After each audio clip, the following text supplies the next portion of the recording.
wonderful friends. This is the Organizer Advisor, here to help you enhance your happiness and transform your life. I am so excited to be here with you today, and I am grateful that you stopped by. Please consider liking this video, subscribing to my channel, or at the very least checking out some of my other videos. Just check out the playlists. You'll find something there of value to you. I guarantee it. All right, so today is the 24th of January 2025, and this is our 2025 Total Life Transformation. We are on the downhill slope.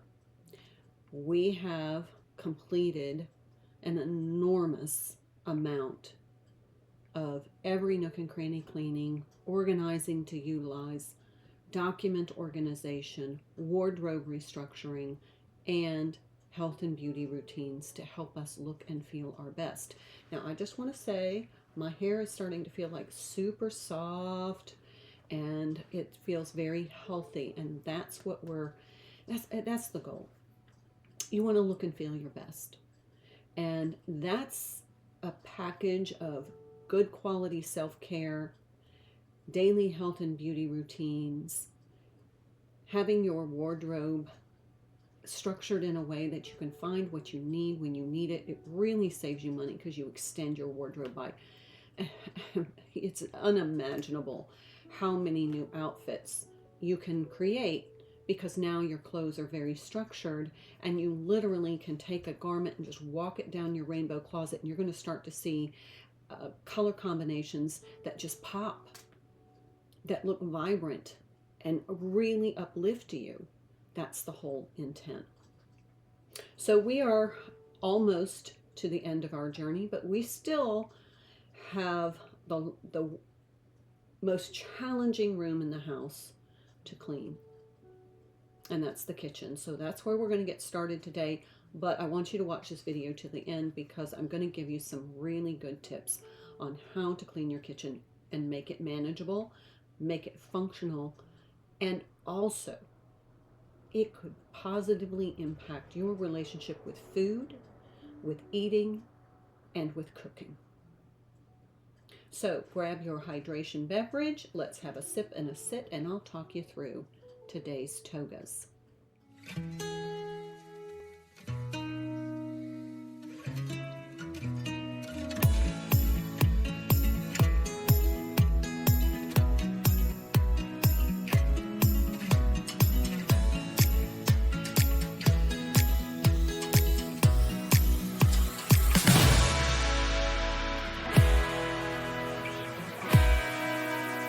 All right, let's start with our quote from Simple Abundance by Sarah Van Brethnock, and today it says, blessing our circumstances.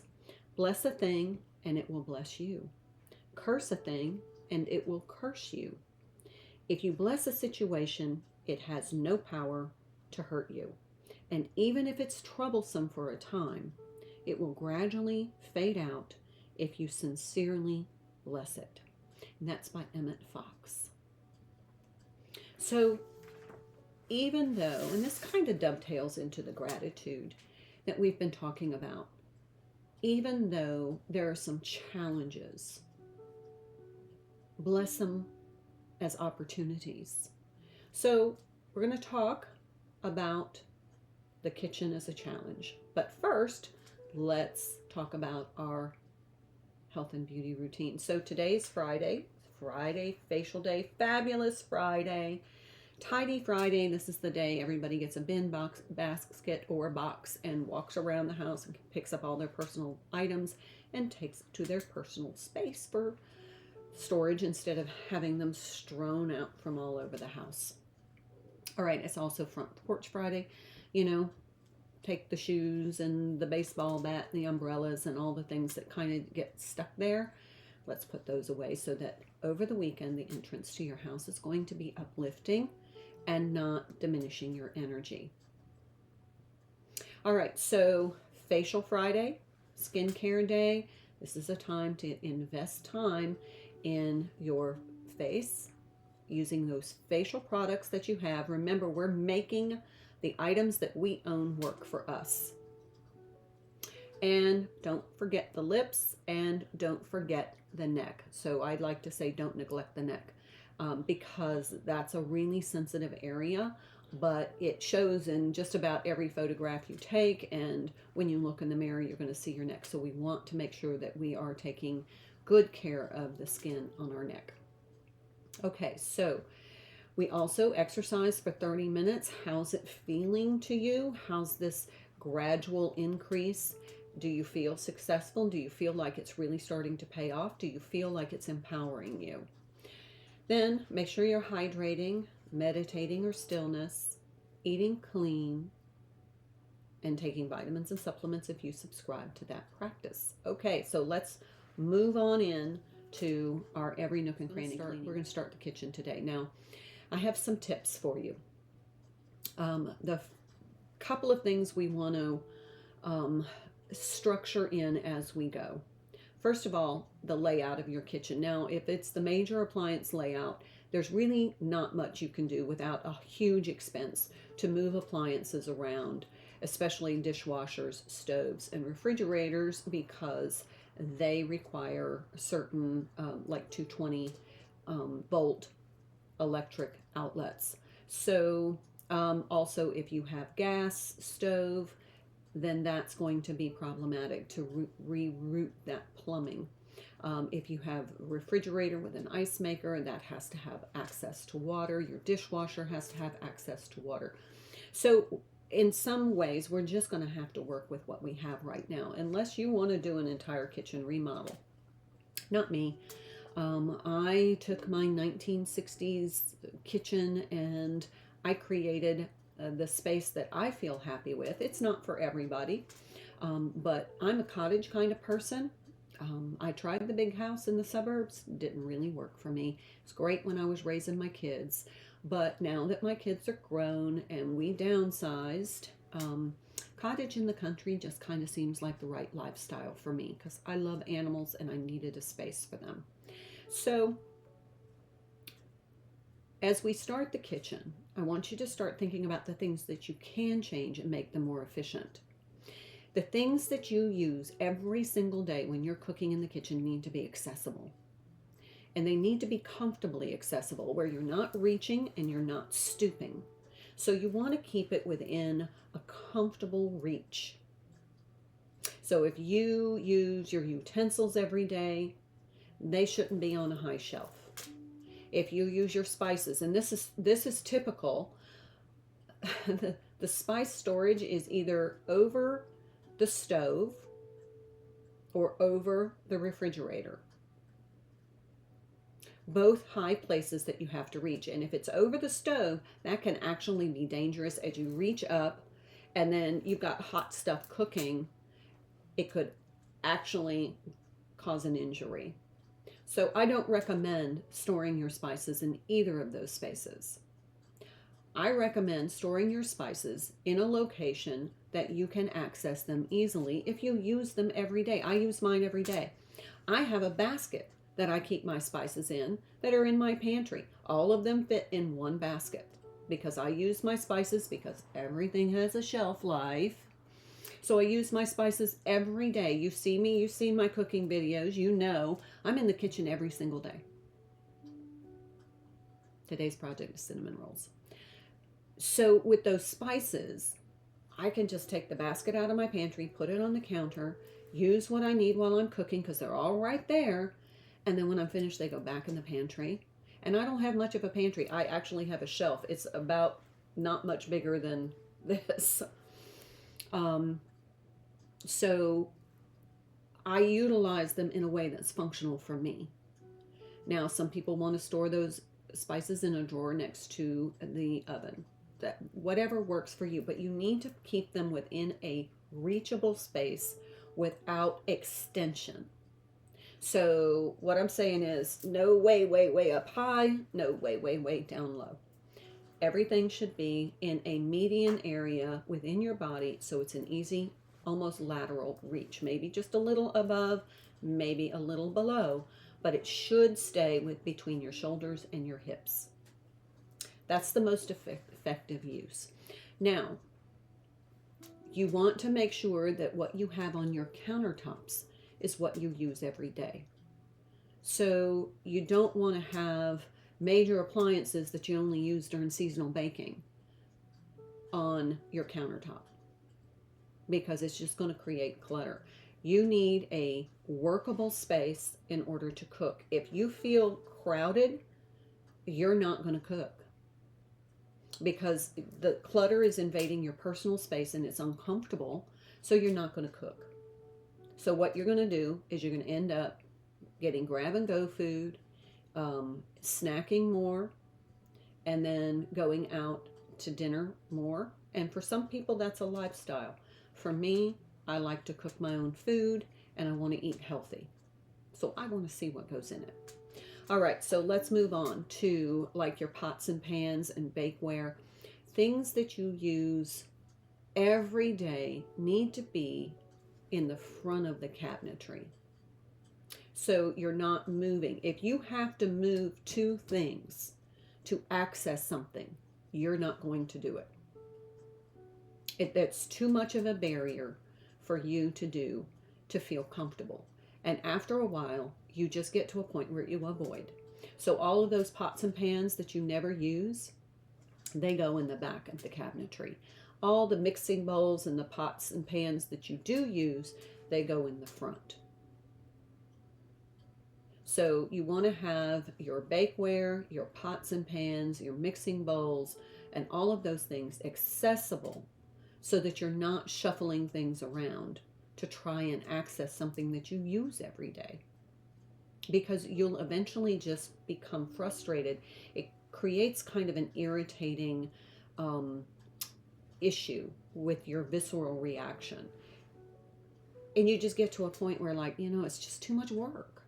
And then putting stuff away, if you don't have a dedicated space in that cabinet space that is efficient and functional for you to retrieve that item the next time you need it, you're not going to put it away. It's going to sit on the countertop, and then you're going to stack stuff on it, and then you're going to have just stuff all over.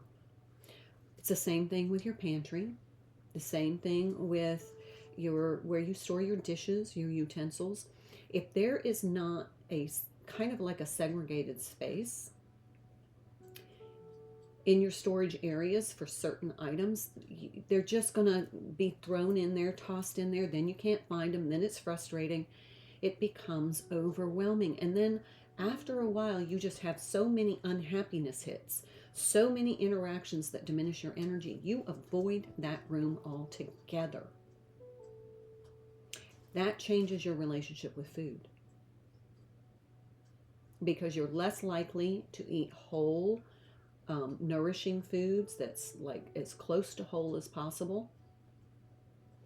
You're more likely to eat processed foods. You're more likely to eat snack foods. And you're more likely to get grab and go foods, because you dread it. You dread coming home from work and having to try and function in a dysfunctional kitchen. So you grab something. This leads to expenditure, excess salt intake, excess sugar intake, and excess fat intake. Plus, there's lots and lots of preservatives, and it costs a ton of money. So if we can restructure our kitchen as we go through the organization process, think about that. And so before you start your kitchen, and I'm going to do a video later today where I'm in my kitchen, I'm going to kind of guide you around, but I just wanted to kind of give you a prompting to assess your kitchen from an objective point of view. Is it as efficient as it can be with the structures that you cannot change? Are your cutting knives where you do your chopping? Are your cutting boards where you do your chopping? Are your baking sheets close to your oven? Is your cookware close to your oven? Are your mixing bowls close to where you prepare? Are your utensils and plates and glasses where you're going to serve?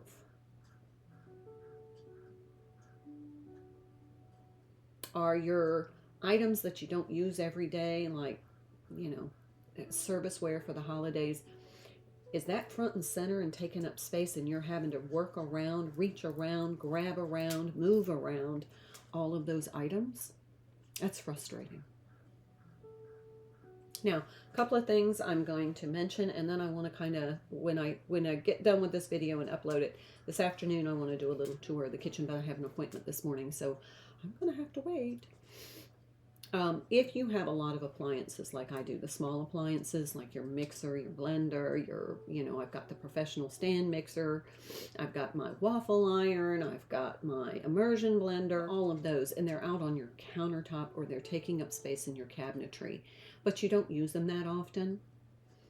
It's creating a little bit more work to work around those items. And I suggest maybe, if you have a place to store it, a small appliance cart. And I'll show you what I'm talking about today. I have a little area up under my stairs, which is right next to my kitchen behind my refrigerator, to the upstairs in the cottage.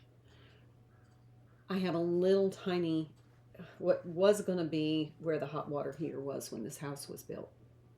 But it turned out not to be big enough, so it just became kind of a dead space. Well, I'm going to maximize the use of every square inch of this cottage. So I got a little appliance cart. Now I have all my appliances that would decorate my countertops on that appliance cart. And it just fits right under that little area under the stairs. So when I'm baking or cooking and I'm doing like my meal prep, I'm going to go ahead and pull that cart out, use all the appliances, clean them up, and then put them back on the appliance cart.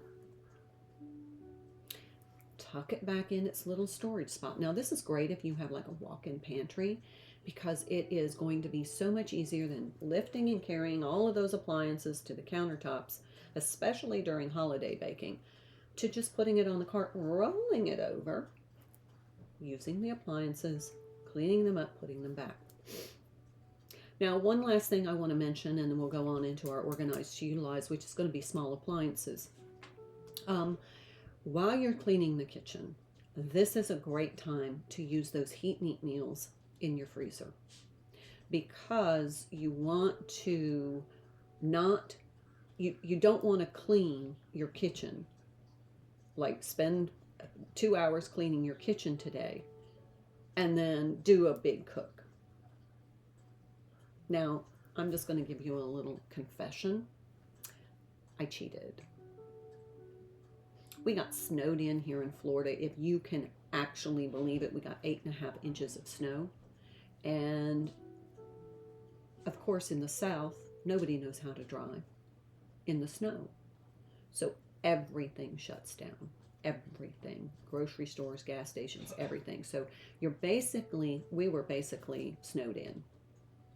So I took the opportunity to go ahead and clean my kitchen. So I've every nook and cranny cleaned my kitchen already. I'm sorry, I worked ahead. I cheated. But it's great because then I can kind of go through and show you. Now, lastly,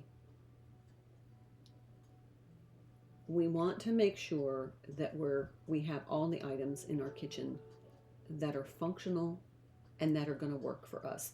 The items that we need to work for us most need to be accessible. The items that we need to work for us least can go in the back of those deep cabinets. They can go in the pantry. They can go into above storage where the reachable storage is, because you're not going to use them that often. The other thing I want to mention is, I just thought about, is, kitchen is a place where, a lot of home fires break out. So we want to make sure that we have a fire extinguisher that is suitable for kitchen fires. That's really important. And also, I like to have a fire blanket so that if there is a fire on the stovetop, I can just put the fire blanket over that and it's going to extinguish it immediately. I have that attached to my refrigerator with just one of those command strip hooks, and I have access to it. It's easy for me to get to, so in the case there is a fire on my stove, I can use a fire suppression blanket. but I also have a fire extinguisher. These need to be very accessible. Okay, so let's move on to organize, to utilize. All right, so for our organize to utilize, we're going to talk about our small appliances. Since we're going to be moving those items that we don't use every day, that we don't have, that don't have to work for us every single day, they're going to go in a different storage location. But as we do that, we want to go ahead and clean them up, make sure that they work, because if it doesn't work, it can't work for you. So it's just clutter. It needs to be repaired or it needs to be disposed of. So make sure all of your appliances work. And then find a suitable storage space that depends on how much they need to work for you. Every day needs to be accessible. Not every day can go into more of a less accessible storage. But you want to make everything as efficient as possible. Okay, so small appliances, let's get them all together. This is a great time to write them in your home inventory. You can write those serial numbers if you want. And we're going to have those instruction manuals and booklets. So we're going to use those for our document organization. So all of those little booklets. Now, if you want a separate accordion file to keep in your kitchen for just those appliances and your large appliances in your kitchen, that's fine. Modify that strategy to how it works best for you. But for our booklets and manuals that come with anything we buy in a box, we have an accordion file storage for those. But if you want to do a smaller one, a separate one for your kitchen so it's accessible, perfectly okay. So that's our document organization. So wow, we're really flying through the day. So for our wardrobe, I'm off color today. I have an appointment and I wanted to wear something really bright and uplifting because everybody's a little tired of the slushy snow and the icy roads. So I wanted to look uplifting today. All right, so we are well on our way to finishing this journey. Well, it's not really ever finished, but this is the framework. Now, once we have the framework and we have all of this done, now we can start the process of actively creating the life we love by cultivating joy. Now, just a heads up, in February, I'm going to do the first 2 weeks of February, I'm going to do self-care, self-love. And this is going to be affirmations, some how to cultivate joy, and it's just going to be little daily videos that are uplifting and that are going to focus on self-care and self-love and cultivating joy. So I'm going to give you some tips and strategies and some research-based information on all of the things, well, let's just say some of the things that you can do to enhance your happiness and transform your life. Until tomorrow, this is the Organizer Advisor, and I look forward to seeing you again very soon. Please consider liking this video, subscribing to my channel. Thank you to all of my new subscribers. I really appreciate it. All of my new followers on Facebook. You guys are amazing. Thank you so much for everybody who is on this journey, and thank you for your comments. So I look forward to seeing you again. Until then, take good care. Thank you for watching this video. I hope you found it helpful. If you would like more support, ideas, guidance, frameworks, and some positive, uplifting suggestions, please check out some of my other videos. You can activate your subscription on my YouTube channel and hit that notification bell so that you'll be notified when I post newer content. But those playlists are a framework for you to organize all aspects of your life to enhance your happiness and transform the life that you're living. I can't wait to see you in the next video. Until then, my dear friends, I hope you have a wonderful day.